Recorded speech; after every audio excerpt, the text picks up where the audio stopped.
I live in Birmingham, Alabama. I hope nobody's ever. Yo, shout out to Beham. Yes, I live in Birmingham, Alabama. So, this is an all-black city. That's Every where you at, Mouse?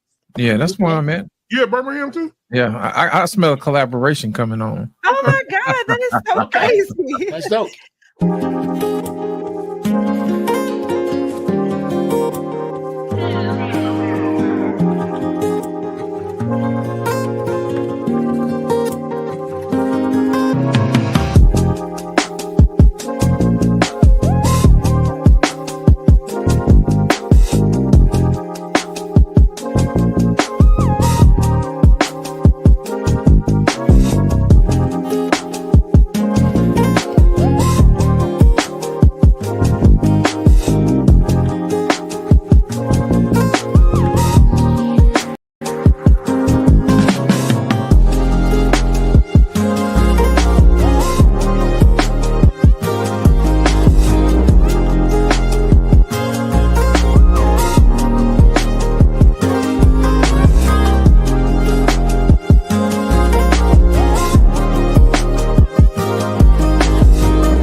Welcome back, everybody. Come on inside and get yourself something cool to drink.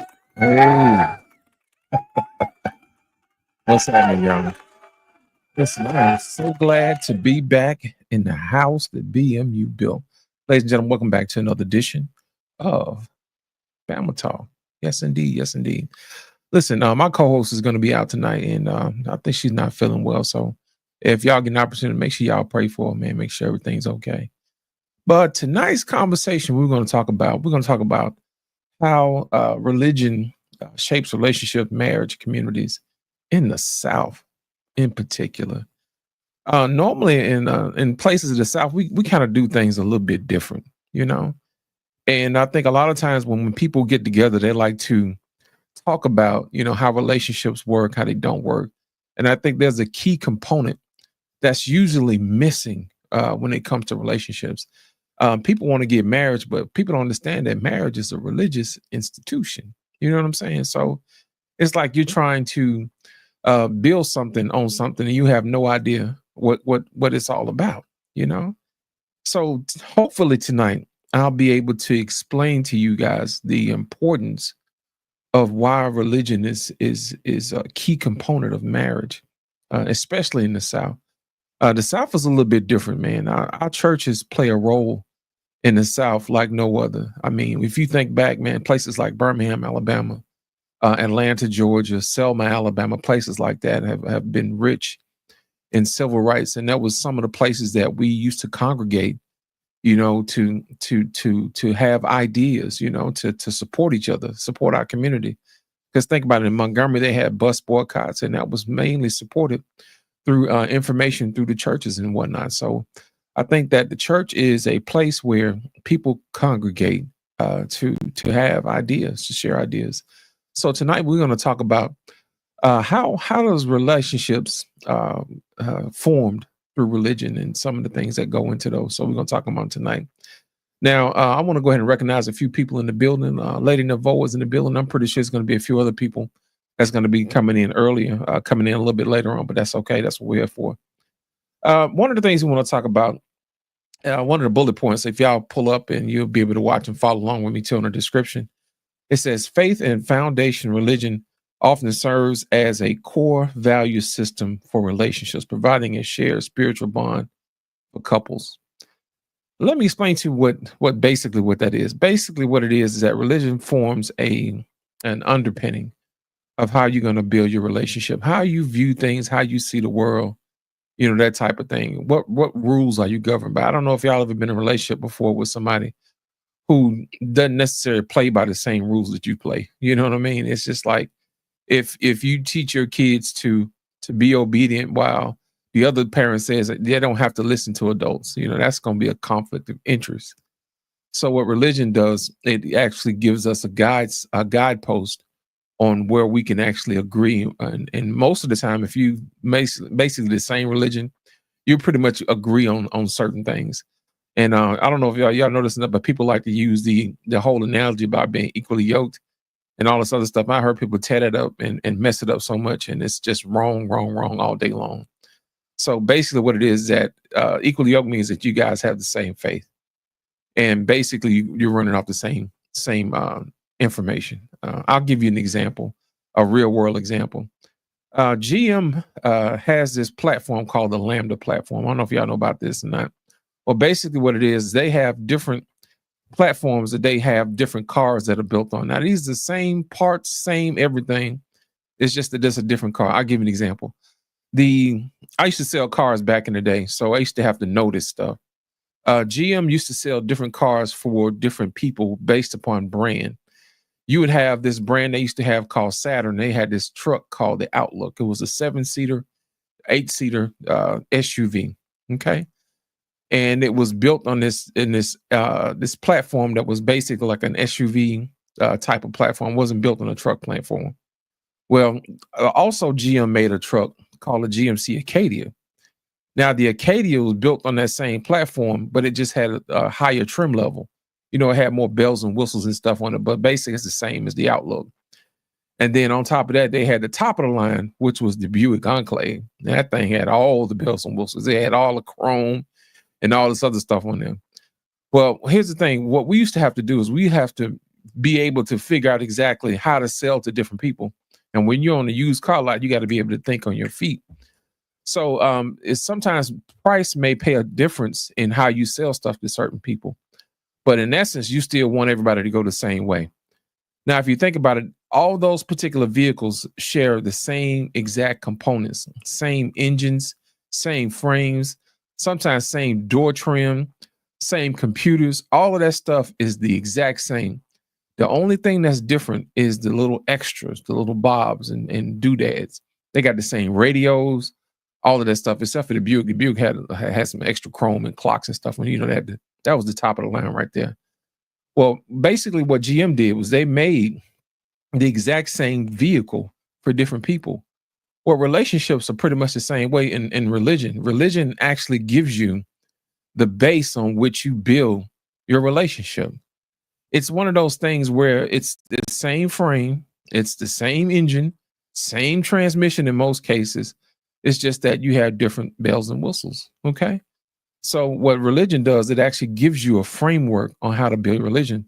So whenever you're talking to somebody and you're holding conversations about somebody, you should be trying to figure out exactly whether or not you guys are going to be compatible on the same, framework. It'll be like the same way if you took a Lincoln Navigator and you wanted to marry it with a Honda Civic. You know what I'm saying? Two different continents, two different size vehicles.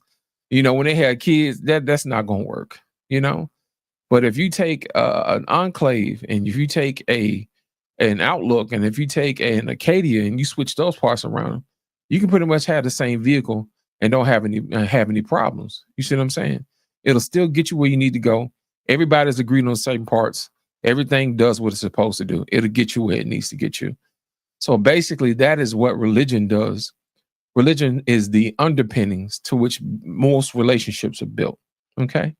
Which leads us to number 2, which is guiding moral standards. Religious teachings help shape moral boundaries and expectations within relationships.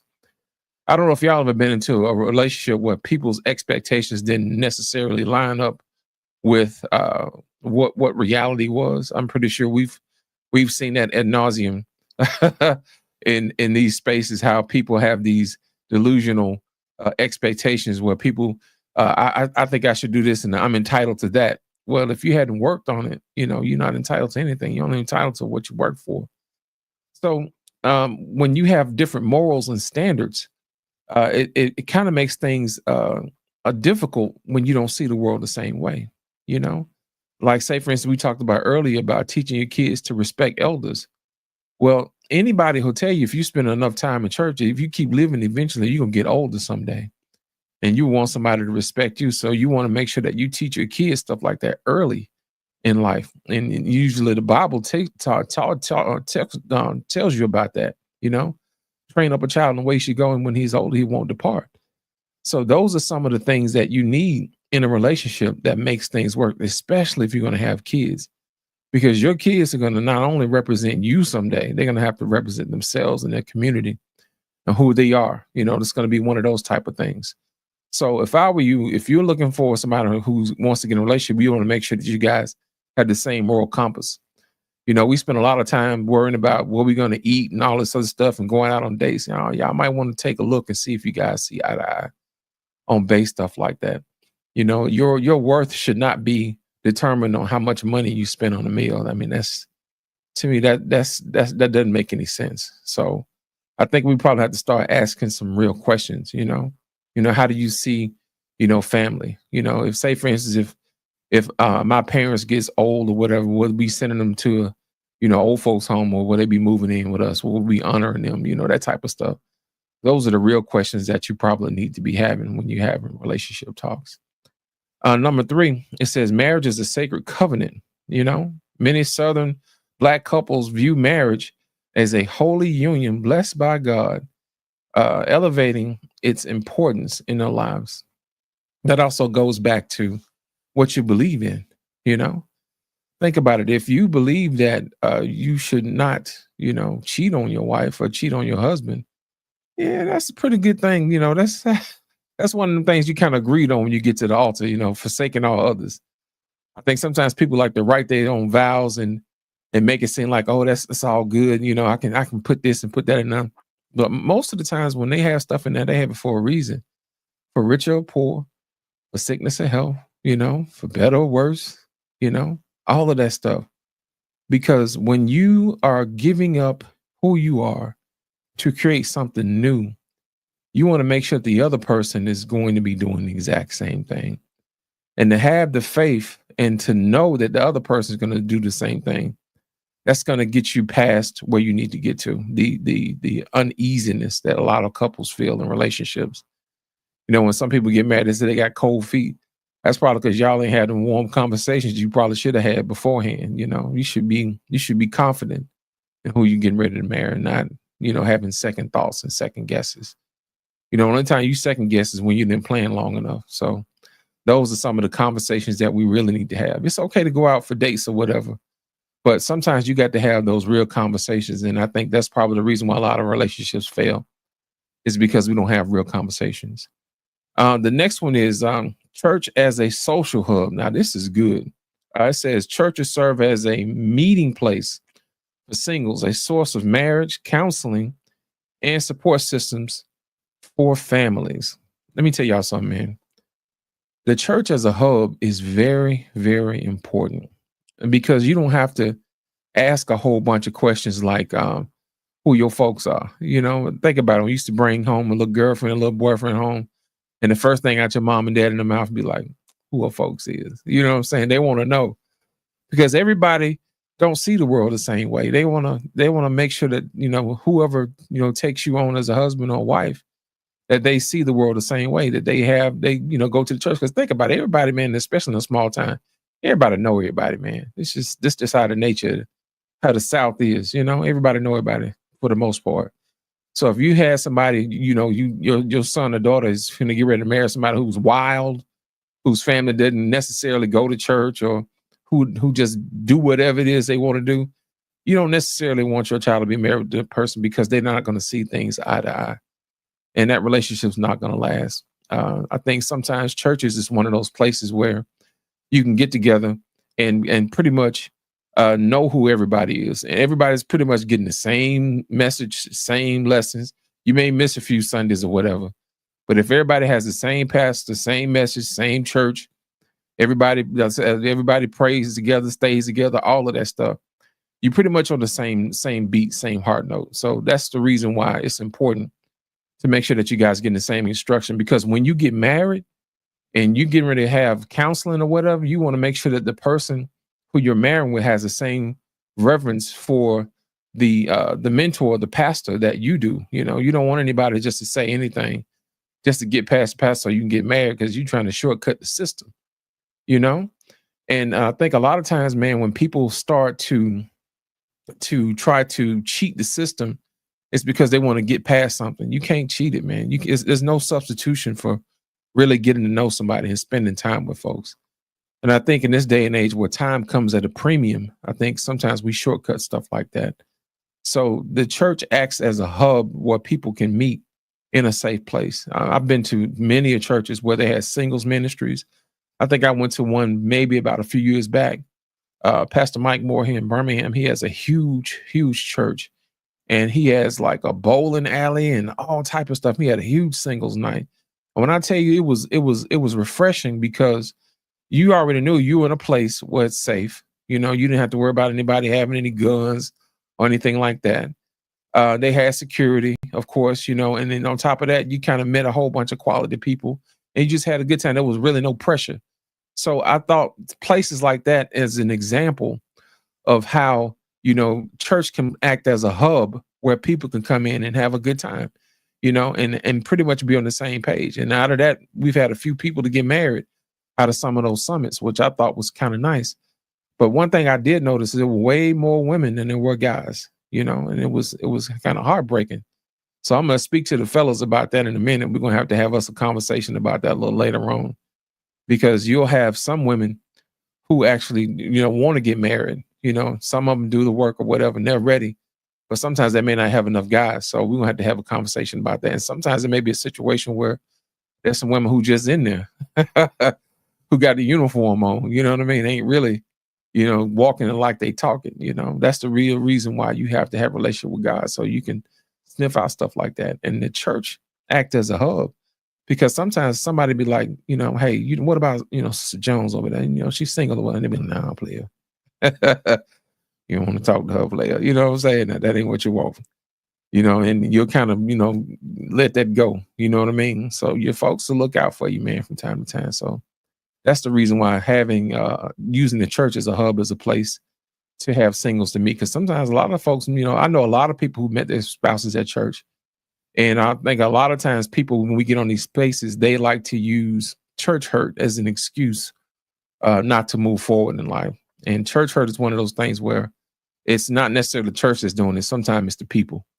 And sometimes you got to look past people. You can't let other people ruin your experience in life, especially when it comes to religion and church. So that's another conversation for another day. But just make sure that you don't let other people ruin your experience, because they experience church hurt and they look for all kind of reasons for you not to have a relationship with God. Okay.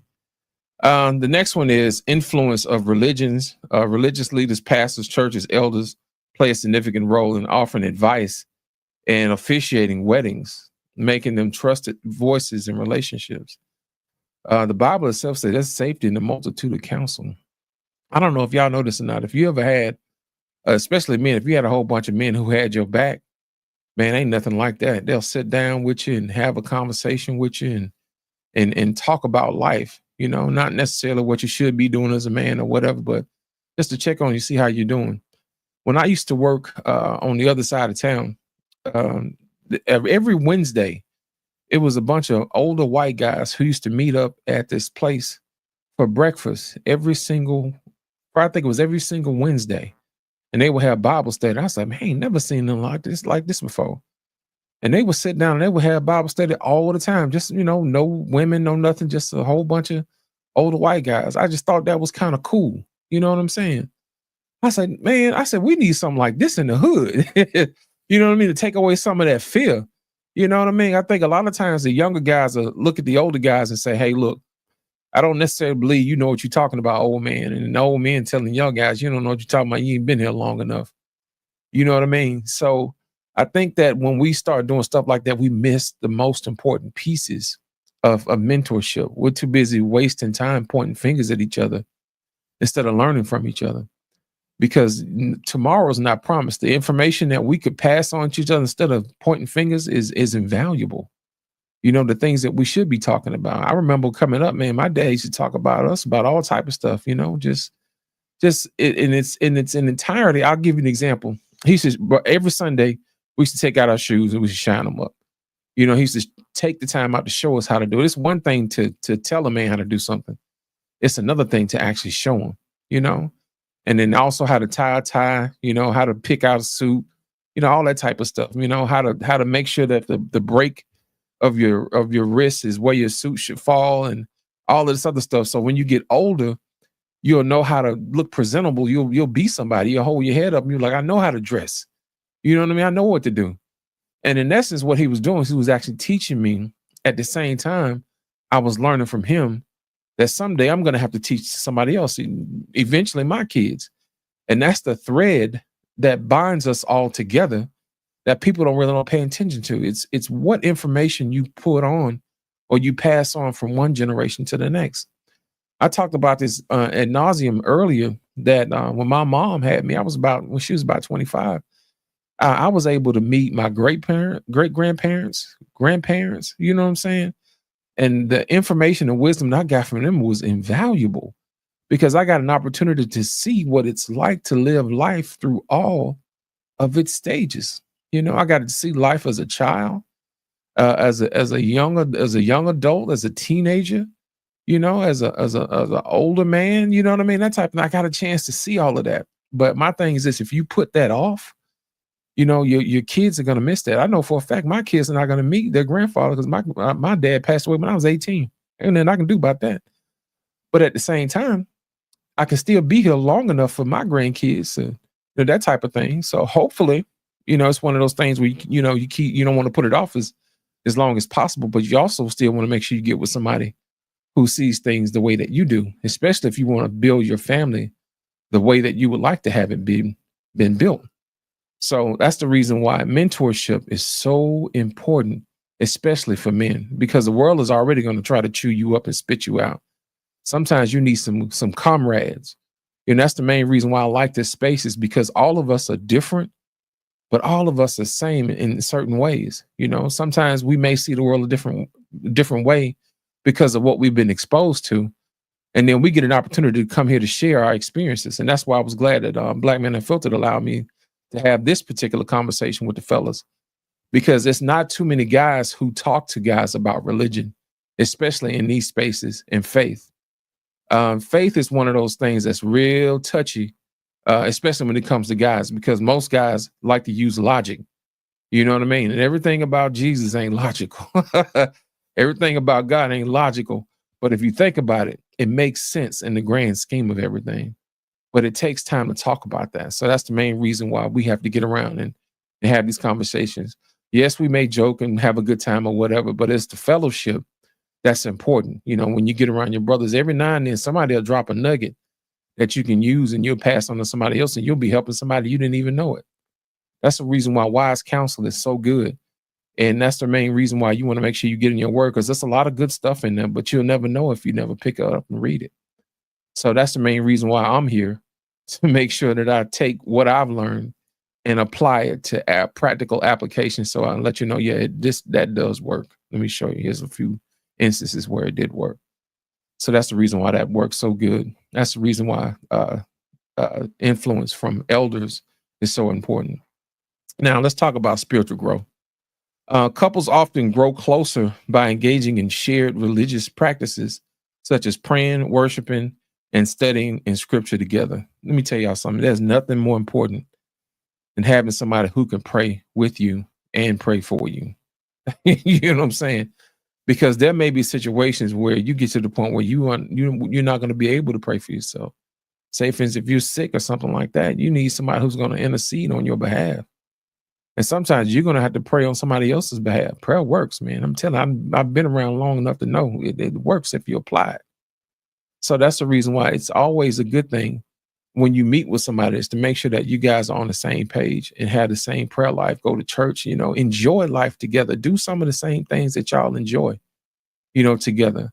And praying is one of those things that sometimes guys may not know how to. That's the reason why you come around older guys and say, hey, man, let me teach you how to pray.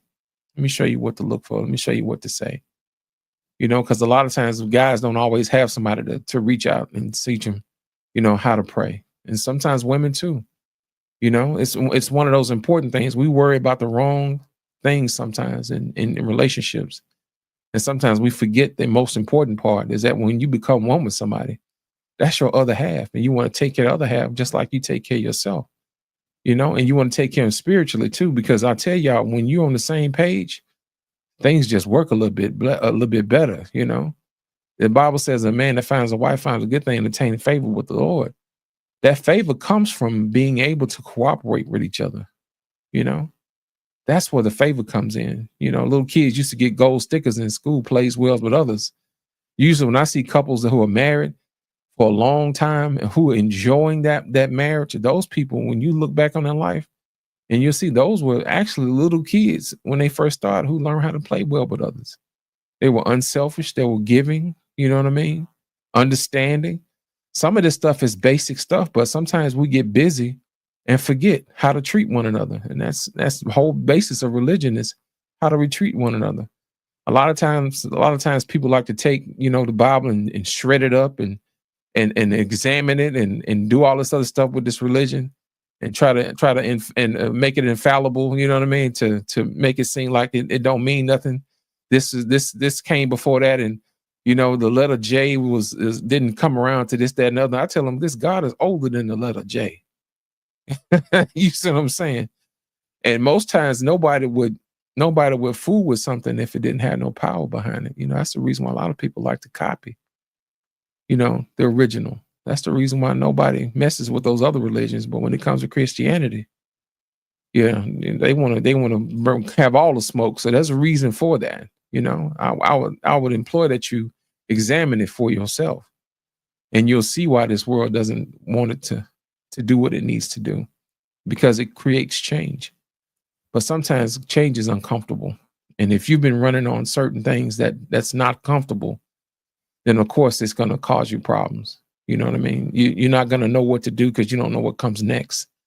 That's the reason why community is so important. That's the reason why fellowship is important, is to make sure that you have somebody around to tell you, hey, this is what's going to happen next, and to relieve some of that fear. I think fear keeps us away from a lot of things that we do. Okay. Spiritual growth is very important. The more that you grow with your spouse, the better your relationship is, the more you trust each other. You don't have to have secret accounts and all this other stuff, because that person will have your best interests at heart. You don't have to worry about stuff like that and getting divorced and all this other stuff. I'm getting a divorce, taking all my stuff. You know what I mean? But my thing is, if God gave it to you, you don't have to worry about taking your stuff. God has said, I'm your Jehovah Jireh. I'm your provider. I think sometimes people like to put that unnecessary burden on each other. Who's going to provide this and that? If God is your provider, then that ought to take the burden off your back. If you really know, when people put unnecessary burdens on each other, that's because they hadn't had the time to understand that God is your provider, not man, because man will let you down. You shouldn't put your trust in man and faith in man or whatever, but you can put it in God. He said, I'll never leave you nor forsake you, and he'll stand behind that all day long. So it'll help you live life a little bit better. It'll help you see life a little bit different, if he'll never leave you. And that's the reason why spiritual growth is important, especially as you grow together, as a couple. It's very important. The next one, number 8, is passing down traditions. Religious practices like attending Sunday services, Bible study, celebrating church milestones, and family traditions keep generations together. You know what? That is a great thing. I think back, man, we used to have different events at church. We used to have Men Day, Women Day, pastor anniversary, that type of thing, giving honor to those who serve in church. When you make it a habit of honoring other people, it makes it easier for other people to honor you. Especially if especially if the other person is doing good, and especially if you're doing good, it's easy to honor the works of other people who does a good thing. And that's a good thing. You always want to make sure that you fuel those people who fuel other people to make their lives easier. Tradition is one of those things that can be passed down from one generation to the next. That's the reason why we have Christmas. That's the reason why we have Easter. That's the main reason why we have all this other stuff, to actually allow us to create memories and moments together that we can pass on. I can think about a whole bunch of times we used to have Easter egg hunts in my grandmother's backyard and all type of stuff, man. And 4th of July, all that type of stuff, having picnics with the family, all that stuff plays a role in your life, because even though, say for instance, if you're a child, you remember that when you get older, when you have your kids, you want to do the same thing. You want to pass on that experience to them so they can pass that experience on to their child and build those bonds and those family ties that's hard to sever, especially if you've had a situation where you really love your folks. Those are the things that relationships are built on, that's created, that's made solid. It's the time you spend together. Anytime you spend more time with people, that bond gets stronger. And I think it's important, especially in today's day and age where everybody's so busy. I got to go to work. I got to do this. But don't forget about your bond. Don't forget about your spouse. They have needs. Don't forget you have needs as well, too. Empathy is one of those things we have to learn over time. And sometimes we get rusty if we don't spend enough time around each other. That's the main reason why some people, they see the world differently, because they don't have to take in consideration somebody else's feelings if they're by themselves all the time. You can pretty much tell some people get neurotic like that. It's just like they don't care about other people's feelings.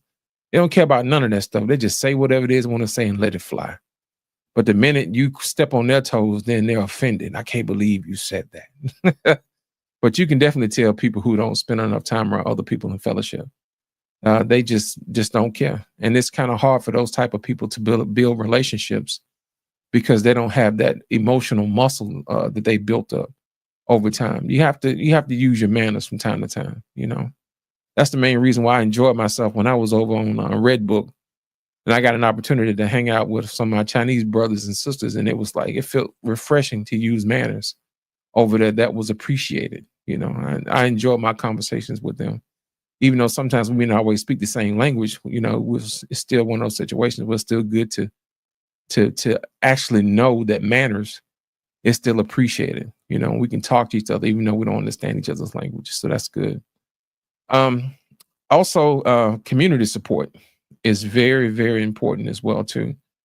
Whether you know it or not, when you give at church, most of that money really doesn't go to the church itself. Some of that stuff goes to outreach programs, like say for instance, to homelessness, to feed people. A lot of times the church won't always tell y'all that, but they are actually feeding people, homeless people, checking on elders, all of that stuff. And the only way for you to know that is if you go to church, but during the Bible study, they'll read the minutes and they'll say, hey, look, this is what we brought in last Sunday. This is what we spent out, that type of thing. Get involved, man. Don't always just go to church just to go to church. Get involved, get in the choir.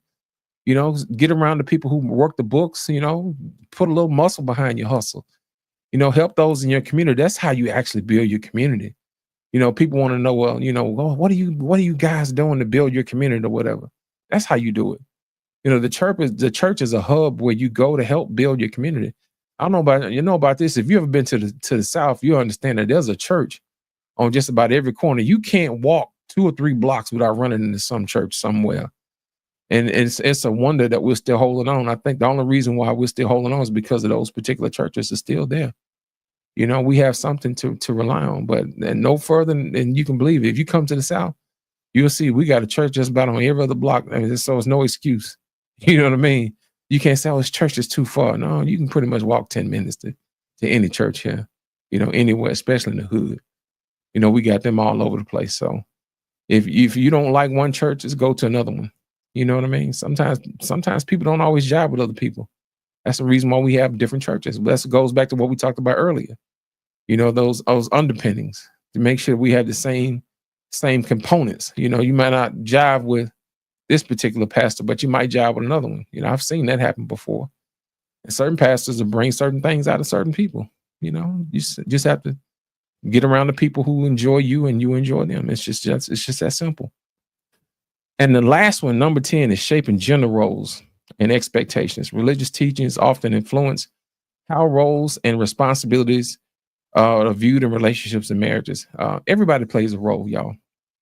And if you have a defined upon role on what you should do, then you should use that. But you still should be flexible. I will say that, because there will be times where you guys will have to switch roles from time to time. That's how you roll with the punches. You know, long time ago, my grandfather told me, he said, do you know the real reason why people get married? And I was like, no, because they love each other. He was like, no, that ain't it. He said, the reason why you get married is to have somebody to have the hard times to go through with. And I thought about it. And you know what? He's right. You know what I mean? Anybody can be there, man, when the sun is shining. But can you do what I do when I'm down? Or can I do what you do when you're down? You know, it's that stability, that creates longevity in relationships and marriage. You know, it's one of those things that makes people really think about it. Can you do what I do? Can you do what I do? Can you do what you do? It's a wonderful thing to know that your life is still going to be stable because you got somebody to run life with. It's a saying that says, if you want to go fast, go by yourself. But if you want to go far, take somebody with you. And I believe that. So I'm not going to hold y'all up tonight. I just thought I'd throw that out there. It's a little monologue. It's only about 40 minutes for the night. If you guys got any questions, make sure you leave them in the chat. And also, if you guys have any ideas that you want us to talk about, make sure y'all leave them in the comment section. That's always good. And also support the channel. Make sure you hit the Cash App. Support the channel, Black Man Unfiltered. I want to make sure we put the band up, so in case if somebody who needs to support the channel, they can. Make sure you send it to Black Man Unfiltered so we can keep the show going, because it takes money to keep the lights on around here, y'all. And I appreciate y'all. Make sure you hit the like button, hit subscribe, and all that good stuff. And on the way out, make sure you guys turn to your neighbor and tell them, hey, I'm glad you came tonight. It was few far between, but somebody's going to come back and they're going to watch this and they're going to probably be moving when they see it, because you never know. That's the reason why we have these videos up, is for people to come back and watch them later, because you never know who you might touch. So with that being said, I'm going to thank y'all for coming out. If y'all have any questions, Anissa, I see you in there. Anissa was like, that's why you need your Bible teaching church. That's right. You need that. And Anissa, I want to appreciate you for coming out tonight and supporting. As always, it's always a good thing to see you. Also, Wife School Podcast, thank you for coming out, man. It's always good to see you as well, too. And who else we had? Orlandus in the house. Appreciate you for coming out as well, too. And with that being said, I'm going to wrap everything up. Anybody got any questions, anything else you need to talk about? We're going to get up out of here. Y'all make sure you hit the like button, subscribe if your first time. Hit the button. Appreciate you.